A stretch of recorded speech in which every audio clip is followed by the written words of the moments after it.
राधे। स्वागत है आपका हमारे YouTube चैनल धर्म और ज्ञान में।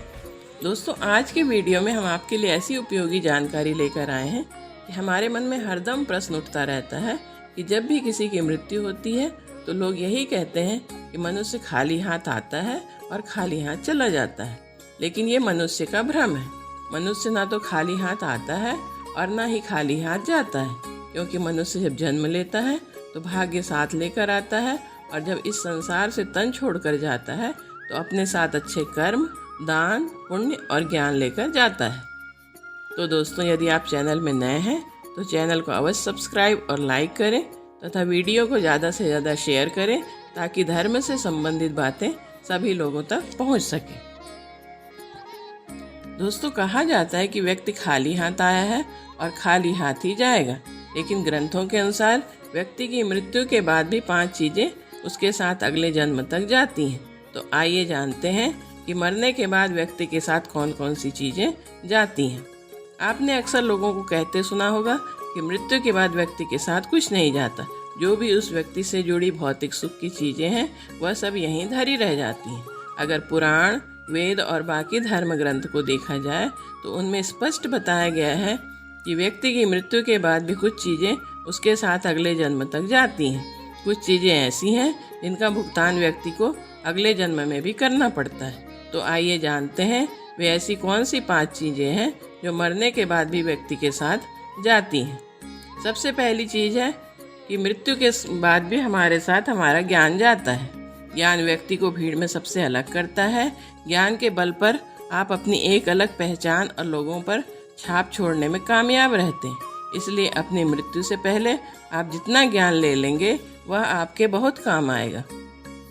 दरअसल ऐसी मान्यता है कि जीवित रहते हुए व्यक्ति जो गुण सीख लेता है वह उसके साथ मृत्यु के बाद भी जाते हैं। इसलिए अपना समय खुद को अच्छा ज्ञान और गुण सीखने में व्यतीत करें। श्री गीता में भी इस बात का जिक्र किया गया है कि ज्ञान और दान कभी नष्ट नहीं होते। आइए अब इस बात को हम ऐसे समझते हैं कि आपने देखा होगा कि एक ही माता पिता की जितनी भी संतानें होती हैं सबकी बुद्धि और ज्ञान अलग अलग होता है। कोई पढ़ने में तेज तो कोई कमज़ोर। इसका कारण क्या होता है? जबकि माता पिता दोनों बच्चों को एक ही स्कूल में पढ़ाते हैं और घर में भी एक साथ पढ़ाते हैं, लेकिन एक तो क्लास में फर्स्ट आता है और दूसरा बड़ी मुश्किल से पास हो पाता है। यहीं पर यह बात साफ हो जाती है, जिसका पिछले जन्म का ज्ञान संचित है वह जल्दी सीख जाता है और जिसके पास पिछला ज्ञान बिल्कुल नहीं है वह इसी जन्म में सीखता रहता है। इसलिए व्यक्ति को अपना समय अच्छा ज्ञान और गुण सीखने में व्यतीत करना चाहिए।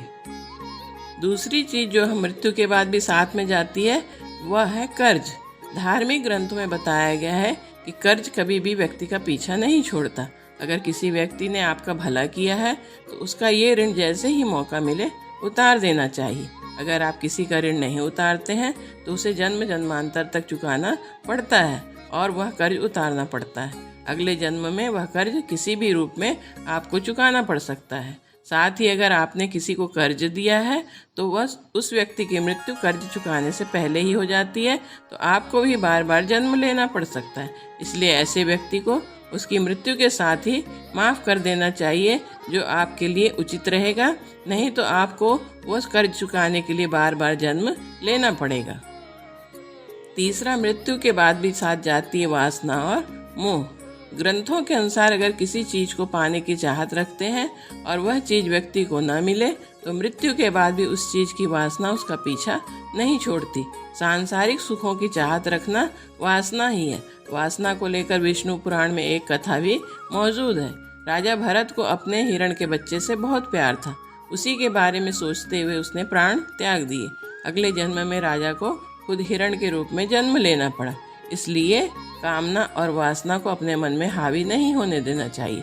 साथ ही किसी चीज़ को लेकर अधिक मोह माया नहीं होनी चाहिए। चौथा, मृत्यु के भी साथ हमारे क्या जाते हैं? हमारे कर्म। गीता में कहा गया है कि मनुष्य जीवन बिना कर्म के संभव नहीं है। हर पल मनुष्य अच्छे या बुरे कर्म करता है। मृत्यु समीप आने पर व्यक्ति के कर्मों द्वारा ही तय होता है कि उसे परलोक में सुख मिलेगा या दुख। इन्हीं के परिणाम से अगले जन्म में अच्छा या बुरा फल प्राप्त होता है। कर्म 7 जन्मों तक व्यक्ति का पीछा नहीं छोड़ते। इसका एक उदाहरण महाभारत में मौजूद है। बाणों की शैया पर लेटे हुए भीष्म को भगवान कृष्ण से जब भीष्म ने पूछा कि मुझे ऐसी मृत्यु क्यों मिली, तो भगवान कृष्ण ने उन्हें 7 जन्म पहले की घटना याद दिलाई। 7 जन्म पहले भीष्म ने एक अधमरे सांप को उठाकर नागफनी के कांटों पर फेंक दिया था। कर्म मनुष्य का कभी पीछा नहीं छोड़ते, इसलिए कोशिश करें कि आप बुरे कर्म कभी ना करें, अच्छे ही कर्म करते हुए अपना जीवन व्यतीत करें। मृत्यु के बाद भी साथ जाता है पुण्य। आपने अक्सर घर के बड़ों से सुना होगा कि दान और परोपकार कभी खाली नहीं जाता। इसका जिक्र शास्त्रों में भी किया गया है। जीवन में अगर कोई अपरिचित व्यक्ति आपकी मदद करता है, इसका अर्थ है कि वह पिछले जन्म में आपके द्वारा किए गए दान और परोपकार को चुका रहा है।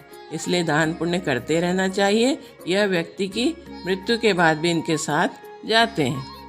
तो दोस्तों, ये तो थी पुण्य की बात। अब जानते हैं कि कहाँ कहाँ जाता है व्यक्ति का पाप। आज की पौराणिक कथा का सार है कि आखिर पाप कहाँ कहाँ जाता है। इसी संदर्भ में एक बार एक ऋषि ने सोचा कि लोग पाप धोने के लिए गंगा जाते हैं, ऐसे में सारे पाप गंगा में ही समा जाते हैं। इस तरह तो गंगा भी पापी हो जाएंगी। उस ऋषि ने यह जानने के लिए तपस्या की कि आखिर पाप कहाँ कहाँ जाता है। तपस्या के करने के फलस्वरूप देवगण प्रकट हुए। तब ऋषि ने उनसे पूछा कि गंगा में जो पाप धोया जाता है वह कहाँ जाता है। तब भगवान ने कहा कि चलो गंगा जी से ही पूछते हैं इस बारे में। ऋषि और भगवान दोनों ने ही गंगा जी से पूछा कि हे गंगे, सब लोग तुम्हारे यहाँ पाप धोते हैं, तो इसका मतलब क्या हुआ? क्या आप भी पापी हुई? तब गंगा ने कहा, मैं कैसे पापी हो गई? मैं तो सभी पाप लेकर समुद्र को अर्पित कर देती हूँ। इसके बाद ऋषि और भगवान समुद्र के पास गए और उनसे पूछा कि हे सागर, गंगा सभी पाप आपको अर्पित कर देती हैं, तो क्या अब आप पापी हो गए? तब समुद्र ने कहा, मैं कैसे पापी हुआ? वो सभी पाप को भाप बनाकर बादल बना देता है। अब ऋषि और भगवान दोनों ही बादल के पास गए। उन्होंने पूछा कि हे बादल, समुद्र पापों को भाप बनाकर बादल बना देते हैं, तो क्या आप पापी हुए? बादलों ने कहा, मैं कैसे पापी हुआ? मैं तो सभी पाप को वापस पानी बना देता हूँ और धरती पर गिरा देता हूँ। इससे ही अन्न उपजता है, इसे ही मानव खाता है।